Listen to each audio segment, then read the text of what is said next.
So here's an official look at what the Millennium Falcon looks like in Lego form.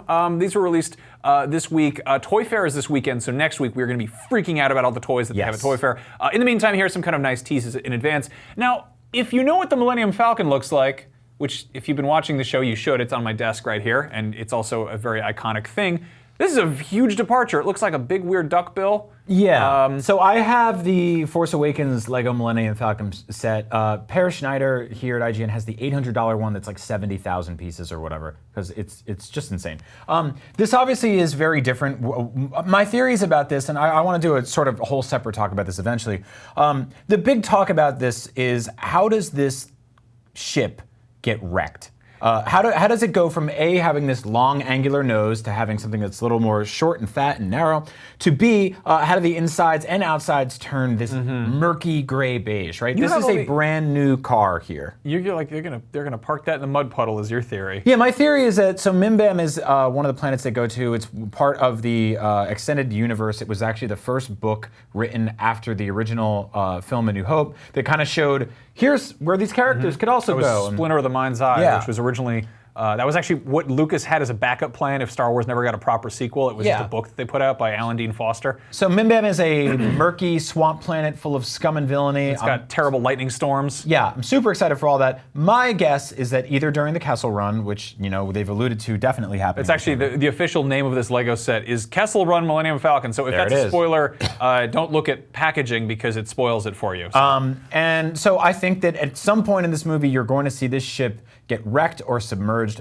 and just get filthy. We, at other points, I think during this segment, we're going to see another Millennium Falcon, I believe, right? Did you grab that one? We can do that right now. Take a look. Yeah, so this one... Let's get us out of here. There's a kid down there who's losing his mind at this toy. Get us out of here. Look at this. Watch this. Move us. Okay, well, hold on. Any day now, you're covering the child. Tickling. Really, just get us out of the way.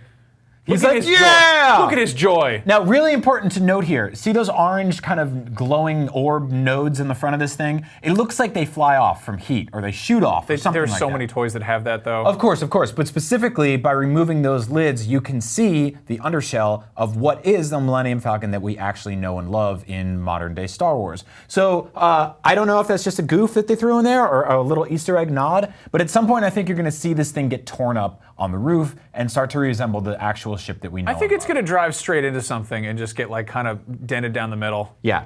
This movie effectively is the story of Han Solo when he's young, but also I believe like the humbling of Han Solo, or the defining of his character as a cocky guy. It seems like he's excited, he's opportunistic, and the world crushes that from him. Hey, so here's a question: the Kessel Run, Kessel is a planet where they mine for spice, which is effectively Star Wars cocaine.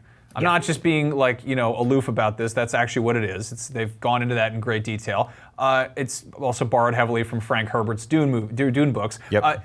Han Solo is a drug smuggler. Yeah. Are they really going to be like, yeah, he's a good old drug smuggler? Are they going to have him loading up just like cartons of space blow onto the Falcon for the Kessel Run? Or is the Kessel Run going to be like, it's Cannonball Run, it's a big race, it's going to be crazy? Are they going to kind of try to spin that to be a little bit more family friendly? Well, or are they going to be open about the fact that this dude is running drugs? I'll put it this way: what's more fun to you, like a Mario Kart level or like a GTA heist? I mean, do you want to see the Phantom Menace like pod race scene, or do you want to see some dude with 5 stars and cops chasing him? I think the Kessel Run, if his car is full of cocaine like we're expecting, that's going to be pretty high stakes. If it's just like, I don't know, that 2-headed dude's just like, and coming around the bend, it's #1 Han Solo. It's young Solo. Yeah, I don't want that. Ben Quadneros. I don't want that at all. I mean, no disrespect to those movies. I know you grew up with them, and they're really fun. I really like a lot about the prequels, but this is going in a different direction, and I hope the humor doesn't come from slapstick like that, and it comes more from the writing. So, yeah. Lex is saying that the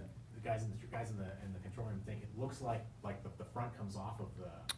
Right, yeah. So, yeah, the guys in our control room say, it looks like the front comes off the ship. Actually, no, it doesn't. Maybe. No, it doesn't. I don't know. Trust me, it does. Look at, like, they would show it happening. They always, look, they show a child just shaking it. Go down a little bit, enhance down to the child. Go to the child. Don't ever say enhance down to the child. Don't fade us into the child. It looks like a ghost boy. Show us the entire child. Reveal the boy. You guys are not helping. Please show us the boy. Now zoom in on the boy. Stop saying that. Stop saying enhance the boy. Show us the young man. You can't do that. You can't say enhance the boy. Enlarge the tween. Don't say enlarge the tween. There we go. There he is. Thank you. Look at how much fun he's having. He's just shaking it. He's like, just exactly. Stop doing They this. put blurs on there. This is horrible. Like if the front of We that can't- ship came off, they show all these exciting things. Pieces of it come off. Can we You talk could about put his luggage? toys in Look at there. Han Solo's luggage that he Yeah, has it's full here. of blow. Kind of zoom in on that. He's got drugs. Let's take a look at Han Solo's druggage. That's real good. I like that a lot. Apparently, you smuggle drugs in tubes in Star Wars. That's Okay, weird. so I guess they don't want to zoom on it. They only right. zoom in on the boy. Thanks, Forget it. guys. Next. Great help. What else we got? All right. Keep going. So in Keep addition going. to this, again, there's going to be a ton of stuff coming out of Toy Fair, which thank you. Late to the party. look at that. So there's the drugs, and there's the What are you doing? This is like You're me just and zooming in Windows on his- Movie Maker. Thanks. Zooming in on his donk. I'm sorry. They're doing that. You guys want to wave at the camera? Do your thing. There they are. Yeah, There's that's all those them. rascals back yeah. there. Thank you. Thank you, You know what gentlemen. that is? A list of people to fire. So that was a look at some of the toys coming out for Solo: A Star Wars Story. In spite of how close this movie is, we still don't know a whole lot. We ran down what we do know. We also took a look at some of the weird Lego sets coming out in 2018 so far. A lot of them involve crime, and they're very cool. Check them out and watch Up at Noon every noon on Thursdays on live at Pacific time. What? You'll figure it out. It's fine. It's fine. Don't worry about it.